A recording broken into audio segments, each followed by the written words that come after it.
Welcome to Growth TV. I'm Carolyn Vallejo, and we're here for a quarterly update once again with Scott Linch, the National Industry Leader of Private Equity at FORVIS, and Bob Dunn, Managing Director of GF Data.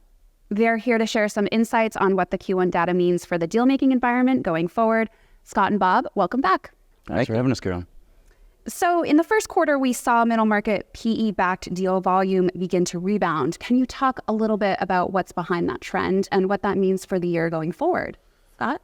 Yeah, well, I think that it's just a little bit of a broken record on some of the things, some of the trends of what we've seen over the last few quarters, because we keep thinking we're going to see this pop. And we did see a little bit of a pop from a count standpoint, deal count. So that's encouraging that we're seeing people start to do deals. And we did see the deal dollar value still decline a little bit, but which means people are kind of getting okay with what the valuations are and doing deals anyhow. But we're still seeing other things like growth equity, where people are writing smaller checks so they can still invest in businesses. We're seeing an increase in the continuation fund momentum, and so we even saw a big exit coming out of a continuation fund in the first quarter, which was the SRS distribution deal, which was a pretty large deal to Home Depot. And so was an encouraging sign that we're seeing that continuation fund model work. And but I think that this back half of the year, we're just going to continue to see even more activity. I mean, we're seeing the amount of deals where our investment bank specifically working with owner operators, those owners are ready to sell their businesses. They've been waiting. And so there's a ton of deal flow coming out of that community. Private equity is still kind of holding on to their businesses a little bit, and that's why they're using the continuation funds, but owner operators and entrepreneurs are really looking to start to exit. So we think that the deal volume in the back half of the year will really pick up.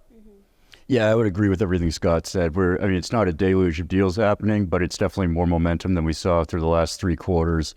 Starting to get back to what we saw in 2022, which I think is a reasonable target in terms of number of deals per quarter. The valuations have slipped a bit. I actually view it as a positive sign that the sellers are starting to accept that it's not 2021 anymore, and that they're not going to get the valuation they necessarily want on it.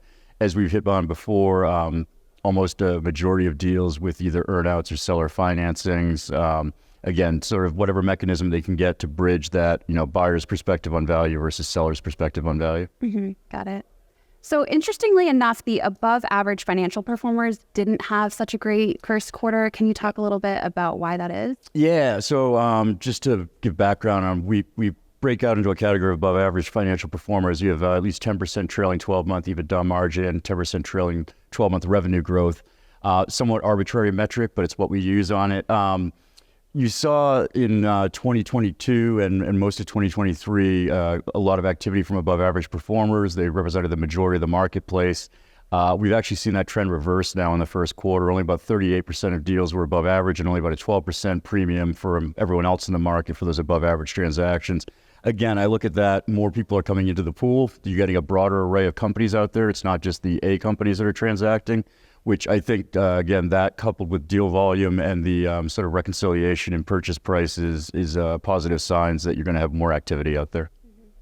Yeah, I think it's just the reconciliations of buyers and sellers a little bit there is what's happening. We're seeing just overall lower valuations to get deals done. Mm-hmm. Got it. Now let's break it down by industry. What types of industries are really getting deals done, and what are we seeing there in terms of valuation? Well, so it's interesting on it, and I think Scott and I were talking before this, business services is still very, very hot. We saw a slight decline in valuation in the first quarter on it.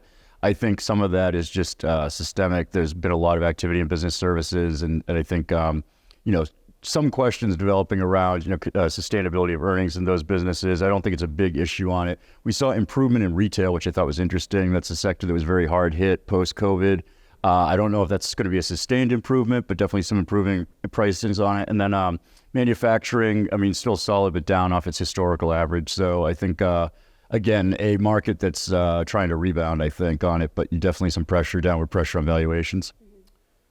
Yeah, I think that we're still seeing the healthcare and technology deals are slightly down. Healthcare's been really, really tough lately. I was talking to some folks earlier about what the FTC non-compete is going to do, and it's really big in healthcare. For instance, like if you're doing a healthcare deal, a big thing is the non-competes with the doctors to lock up one of those deals. And without non-competes, it could be a little challenging for getting those deals done to figure out how to structure it so you still have some sort of non-compete, because you want to maintain those doctors and not let them go somewhere else. So that's going to be an interesting sector to watch.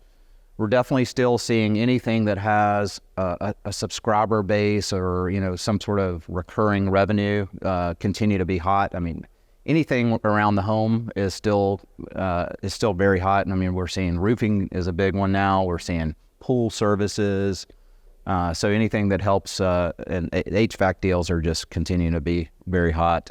So that sector, and like you said, the business services, I think that's again a lot of this recurring revenue model. Something where you have subscribers and you're valuing those businesses oftentimes on a revenue multiple, sometimes versus an EBITDA. So. Excellent. All right. So some interesting things happening that could impact the quarters ahead. And as always, we will check back in next quarter. But in the meantime, thank you both for joining us again on Growth TV. Thank you. Thanks for having us.